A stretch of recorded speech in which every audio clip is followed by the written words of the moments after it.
আসসালামু আলাইকুম, তাসরিমা নাহিদ আমন্ত্রণ জানাচ্ছি এনটিভির রাতের খবরে। গ্রেপ্তারি পরোয়ানা জারি হওয়া সেনা কর্মকর্তাদের বিচার আইনি প্রক্রিয়ায় হবে বলে জানিয়েছেন স্বরাষ্ট্র উপদেষ্টা জাহাঙ্গীর আলম। বলেন, আগের ৩টি নির্বাচনের কেউ এবার দায়িত্বে থাকবে না। মাঠ পর্যায়ের কর্মকর্তাদের নিরপেক্ষভাবে কাজ করার নির্দেশনা দেওয়া হয়েছে, জানাচ্ছেন শফি মাহমুদ সাগর।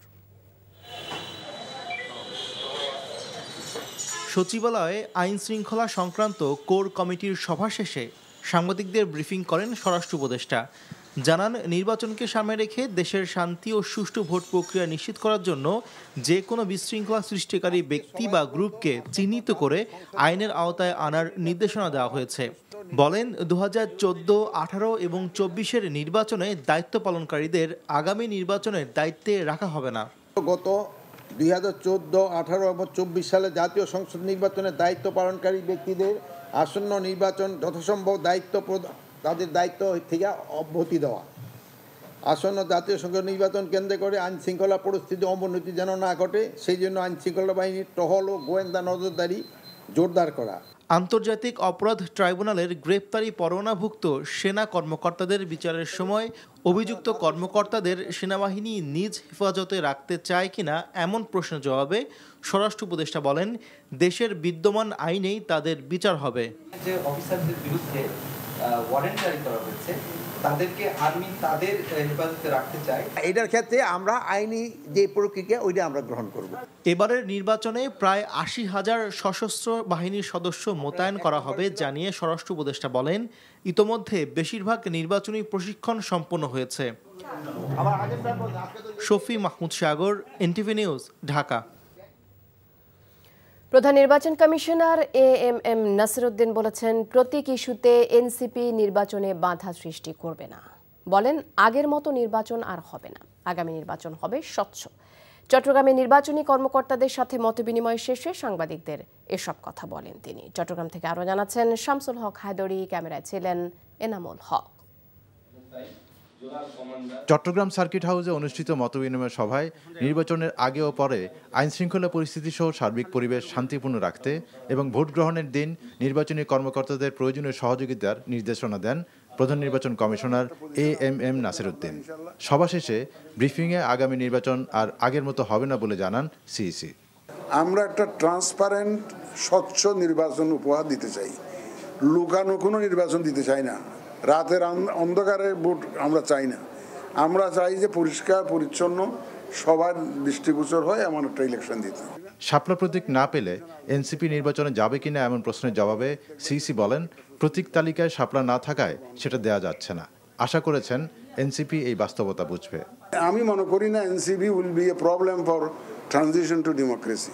তারা একটা নিজেদেরকে গণতন্ত্রায়নের পথে বাধা হিসাবে আসবেন এমন আমি মনে করি না। অন্তত এনসিপিকে আমি মনে করি না এইরকম একটা নিজের জীবন বাজি রেখে এই যে অভ্যুত্থানে যারা জড়িত ছিল তারা এই ধরনের কাজ করবেন বলে আমি বিশ্বাস করি না।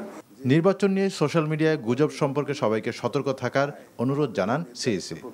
NTV news desk. নির্বাচন বানচালে ষড়যন্ত্র চলছে অভিযোগ করে বিএনপি মহাসচিব মির্জা ফখরুল ইসলাম আলমগীর বলেছেন, সব ষড়যন্ত্র নস্যাৎ করার শক্তি দেশের মানুষের রয়েছে। তিনি জানান, জুলাই জাতীয় সনদে যেসব বিষয়ে দলগুলো একমত হয়নি সেগুলো নির্বাচনের সময় ইশতেহার আকারে মানুষের সামনে তুলে ধরা হবে। রাজধানীতে এক স্মরণ সভায় তিনি এসব কথা বলেন, জানাচ্ছেন হাসান মাহমুদ। ডেমোক্রেটিক লীগ নেতা সাইফুদ্দিন আহমেদ মনির দ্বিতীয় মৃত্যুবার্ষিক উপলক্ষে ঢাকা রিপোর্টার্স ইউনিটি মিলনায়তনে এই স্মরণ সভার আয়োজন করে এনপিপি। আলোচনায় অংশ নিয়ে মির্জা ফখরুল বলেন, দেশ এখন ক্রান্তিকাল অতিক্রম করছে। নির্বাচন সামনে রেখে চলছে নানামুখী ষড়যন্ত্র। সংখ্যানুপাতিক নির্বাচন নিয়ে এদেশের মানুষের কোনো ধারণা নেই জানিয়ে তিনি বলেন, এটিকে সামনে নিয়ে আসা হয়েছে নির্বাচনকে বিলম্বিত করতে। পিআর পদ্ধতি, তো সেই পদ্ধতি তারা যদিও সংস্কার কমিশন সেটা নিয়ে আসেনি, কয়েকটি রাজনৈতিক দল সেই পদ্ধতি কথা বলছে এবং যেটার জন্য তারা আন্দোলন করছে। এর লক্ষ্য একটাই, সেই লক্ষ্যটি হচ্ছে যে নির্বাচনকে বিলম্বিত করা। চাপিয়ে দেওয়া কোনো কিছু এই দেশের মানুষ গ্রহণ করবে না। অনেক ষড়যন্ত্র আছে, চক্রান্ত আছে, সমস্ত ষড়যন্ত্র চক্রান্তকে পরাজিত করবার শক্তি বাংলাদেশের মানুষের আছে। গণঅভ্যুত্থানের মধ্য দিয়ে গণতান্ত্রিক রাষ্ট্র তৈরির সুযোগ এসেছে উল্লেখ করে মির্জা ফখরুল বলেন, এটিকে কাজে লাগাতে হবে। সোশ্যাল মিডিয়াতে অপপ্রচার থেকে সতর্ক থাকার আহ্বান বিএনপি মহাসচিবের। তিনি বলেন, বিএনপি সংস্কারের পক্ষে সবসময়। আগামী 17 তারিখে এই সনদের স্বাক্ষর করবেন, আর যে বিষয়গুলো একমত হওয়া যায়নি সেগুলো নিয়ে রাজনৈতিক দলগুলো জনগণের সামনে তারা নির্বাচনের সময় ম্যানিফেস্টো আকারে যাবেন। এই সামনের যে পরীক্ষা, এই পরীক্ষা কঠিন পরীক্ষা। প্রতিদিন আপনাদের এই ইউটিউব, টেলিভিশন, আপনার সোশ্যাল মিডিয়া, এগুলোতে বিভিন্ন রকম সত্য মিথ্যা অপপ্রচার চালিয়ে যাওয়া হচ্ছে। গণতন্ত্রের পক্ষে সবাইকে ঐক্যবদ্ধ থাকার আহ্বান বক্তাদের। Hasan Mahmud, NTV news, Dhaka. নির্বাচনের দিন গণভোট কেবল একটি দলের চাওয়া, জনগণ এটি মানবে না বলে মন্তব্য করেছেন ঢাকা মহানগর দক্ষিণ জামায়াতে ইসলামের আমির নুরুল ইসলাম বুলবুল। তিনি জানান, সাংবিধানিক ভিত্তি দেবার পর জাতীয় নির্বাচন জুলাই সনদের ভিত্তিতেই দিতে হবে। দুপুরে রাজধানী ঢাকায় জেলা প্রশাসকের কাছে 5 দফা দাবিতে স্মারকলিপি দিয়ে এসব কথা বলেন তিনি। প্রচলিত ব্যবস্থায় নির্বাচন হলে ফ্যাসিবাদ ফিরে আসার আশঙ্কা রয়েছে জানিয়ে পিআর পদ্ধতিতে নির্বাচনের দাবি জানান নুরুল ইসলাম বুলবুল। অভিন্ন দাবিতে ঢাকা জেলা প্রশাসকের কার্যালয়ে স্মারকলিপি দিয়েছে ইসলামী আন্দোলন বাংলাদেশ, খেলাফত মজলিস, বাংলাদেশ খেলাফত মজলিস ও জাতীয় গণতান্ত্রিক পার্টি সহ 7টি দল। এ সময় অন্তর্বর্তী সরকার কোনো দলের দিকে হেলে পড়লে জনগণ দাঁত ভাঙা জবাব দেবে বলেও হুঁশিয়ারি দেন দলগুলোর নেতারা। তাদের অভিযোগ, নির্দিষ্ট দলকে ক্ষমতায় আনতে নির্বাচন কমিশন পক্ষপাতমূলক আচরণ করলে তার দায় কমিশনকে নিতে হবে। এটা আজকে দেশবাসীর কাছে পরিষ্কার। আমরা বলেছি যে অবশ্যই মধ্য ফেব্রুয়ারিতে 2026 সালে জাতীয় নির্বাচন অনুষ্ঠিত হতে হবে। আমরা বলেছি তার আগে জুলাই সনদ এবং জুলাই ঘোষণাপত্রের আইনগত ভিত্তি নিশ্চিত করার জন্য প্রক্রিয়া সম্পন্ন করে অবশ্যই গণভোট দিতে হবে। সরকার যে আগামী ফেব্রুয়ারিতে যে নির্বাচনের রোডম্যাপ ঘোষণা করেছেন, এই নির্বাচনের পূর্বেই জুলাই সনদের আদেশ জারি করতে হবে এবং তা বাস্তবায়ন করতে হবে। খাদ্য কৃষি সংস্থার প্রধান অনুষ্ঠান ওয়ার্ল্ড ফুড ফোরামের ফ্ল্যাগশিপ ইভেন্টে যোগ দিতে ইটালির রাজধানী রোমে পৌঁছেছেন প্রধান উপদেষ্টা ডক্টর মোহাম্মদ ইউনূস। স্থানীয় সময় বিকেল 5টায় রোম ফিউমিসেনো বিমানবন্দরে প্রধান উপদেষ্টাকে অভ্যর্থনা জানান ইটালিতে বাংলাদেশের রাষ্ট্রদূত এটিএম রকিবুল হক। সফরসূচি অনুযায়ী অধ্যাপক ইউনূস ফোরামের মূল অধিবেশনে আমন্ত্রিত অতিথি হিসেবে ভাষণ দেবেন। পাশাপাশি তিনি বিভিন্ন আন্তর্জাতিক সংস্থার প্রধানদের সঙ্গে বৈঠক করবেন। এসব বৈঠকে খাদ্য নিরাপত্তা, দারিদ্র্য নিরসন ও টেকসই উন্নয়ন সহ বিভিন্ন বৈশ্বিক ইস্যু নিয়ে আলোচনা হবে। এর আগে রোববার বেলা 11টায় হযরত শাহজালাল আন্তর্জাতিক বিমানবন্দর থেকে রোমের উদ্দেশ্যে ঢাকা ত্যাগ করেন প্রধান উপদেষ্টা। জুলাই সনদ বাস্তবায়নে গণভোটের বিষয়ে সব রাজনৈতিক দল একমত হলেও দিনক্ষণ নিয়ে রয়েছে মতানৈক্য। অবশ্য ঐক্যমত্য কমিশন বলছে, কখন কিভাবে গণভোট হবে তা নির্ভর করছে সরকার ও নির্বাচন কমিশনের উপর। বিএনপির মতে জুলাই সনদ নয়, আগামী নির্বাচন হবে বিদ্যমান সংবিধানের আলোকে। তবে জুলাই সনদের ভিত্তিতে নির্বাচন না হলে আবারও ফ্যাসিবাদী সময়ের নির্বাচনের আশঙ্কা জামায়াতের।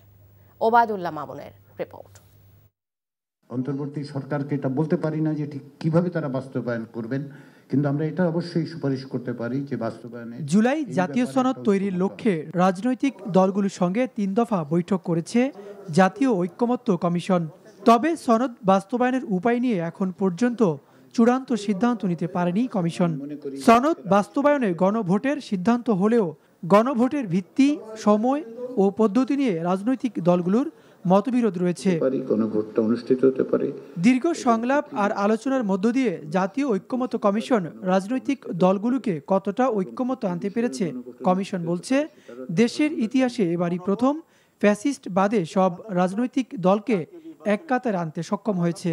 তবে জাতীয় জুলাই সনদ বাস্তবায়ন ও আগামী জাতীয় নির্বাচন কোন পদ্ধতিতে হবে সে বিষয়ে সিদ্ধান্ত নিবে অন্তর্বর্তী সরকার ও নির্বাচন কমিশন। সবচাইতে বড় সাফল্য ঐক্যমত্য কমিশনের যে বাংলাদেশের প্রায় সকল রাজনৈতিক দল এবং শক্তি ফ্যাসিস্ট বাদে সবাইকে পাশাপাশি একটা কক্ষের মধ্যে বসিয়ে সৌহার্দ্যপূর্ণ পরিবেশে দিনের পর দিন, সপ্তাহ পর সপ্তাহ, মাসের পর মাস আলোচনা, এটা বাংলাদেশে তো প্রথম, দুনিয়াতে এগুলো খুব বিরল ঘটনা। জুলাই জাতীয় সনদ সকল দলের অংশগ্রহণে সেটা কিভাবে বাস্তবায়িত হবে, কিভাবে আইনি ভিত্তি পাবে, সেটার আনুষ্ঠানিক আলোচনাও শেষ হয়েছে। চূড়ান্ত সিদ্ধান্ত তো সরকার এবং নির্বাচন কমিশন নেবে। পিআরের পক্ষে গণভোটের দাবি অযৌক্তিক মন্তব্য করে বিএনপি বলছে, বিএনপিকে চাপে রাখতে কিছু দল পিআরের বিষয়ে অতি উৎসাহ দেখাচ্ছে।